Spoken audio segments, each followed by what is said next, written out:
Hey guys, what's up? Welcome back to Boss Trends. Here's why Jon Taffer is a big liar and a fake. Number 5, Bar Rescue has been accused of fakery. If you don't already know the show is fake, then I have a bridge to sell you. But hey, you don't have to watch one whole episode of the show to find out it's fake.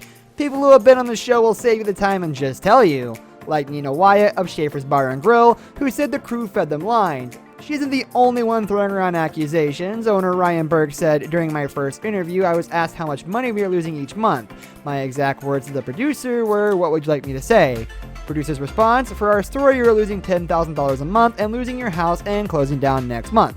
All of which is not true. Yikes."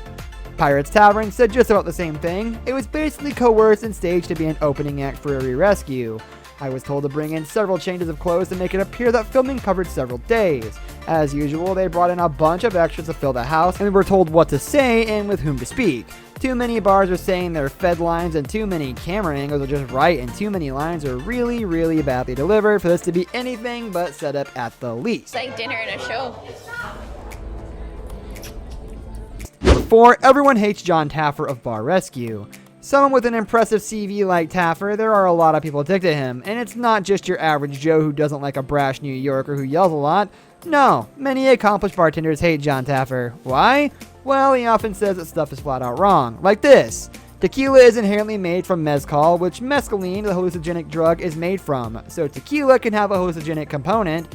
You might be talking to someone who's not there. In the real world, tequila and mescaline come from plants with similar names, but those plants are in very different families. It might be an easy mistake to make for a layperson, but someone like Taffer should know better. And that's not the only questionable thing he said. You know how to cure a hangover? Don't drink too much. Given the price of time machines, that'll be tough when you're on your 4th screwdriver. That reminds me, the screwdriver, the drink Taffer said every bartender should know how to make, it's orange juice and vodka, the alcohol equivalent of Gordon Ramsay saying that every chef should know how to make a PB&J. Deep insights. Professionally, doesn't run it professionally. This bar is failing because of the choices and decisions that Nick. Number 3, how they pick the bars to be on Bar Rescue. Landing a spot on a reality show where someone is willing to spend their money to save your failing business seems like a pretty sweet deal. The actual task of getting on the show is pretty straightforward. You simply fill out an application just like if you were trying for a coveted busboy spot at your local watering hole. Of course, that's just one way. Bar Rescue has another method. By narrowing down geographic areas, the show producers will sometimes do an open call in certain cities or geographical areas looking for distressed bars. Other times, they'll do all the legwork and call bars themselves to see if they're interested in appearing on the show. Get your wife and your drink. You're failing because you're a wow. Either he is leaving this bar now or I am. Jimmy! Number 2, Bar Rescue's Jon Taffer ran the Troubadour. The famed Troubadour in West Hollywood is an American institution.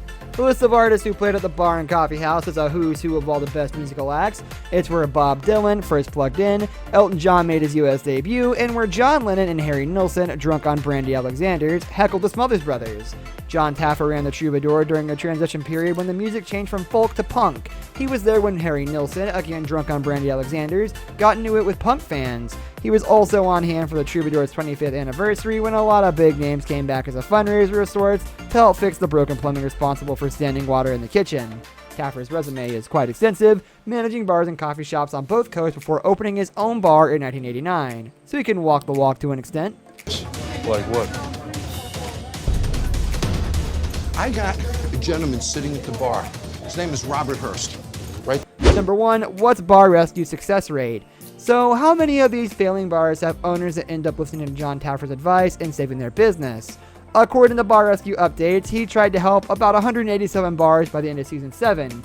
Of those, 94 stayed open, 83 closed, and 10 had gone up for sale.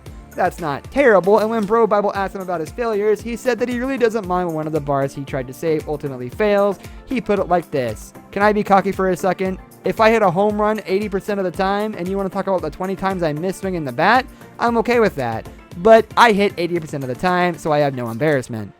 $1 million in this bar, and then he doesn't even come in dressed professionally, doesn't run it professionally. This bar is failing because of the choices and decisions that Nick. This brings us to the end of our video. I hope you enjoyed it. Hit a like if you did, and don't forget to subscribe to our channel so you don't miss out on any of our videos in the future. Also, watch the 2 videos that are on your screen because I'm sure you'll love them. With that, I'll see you in the next video.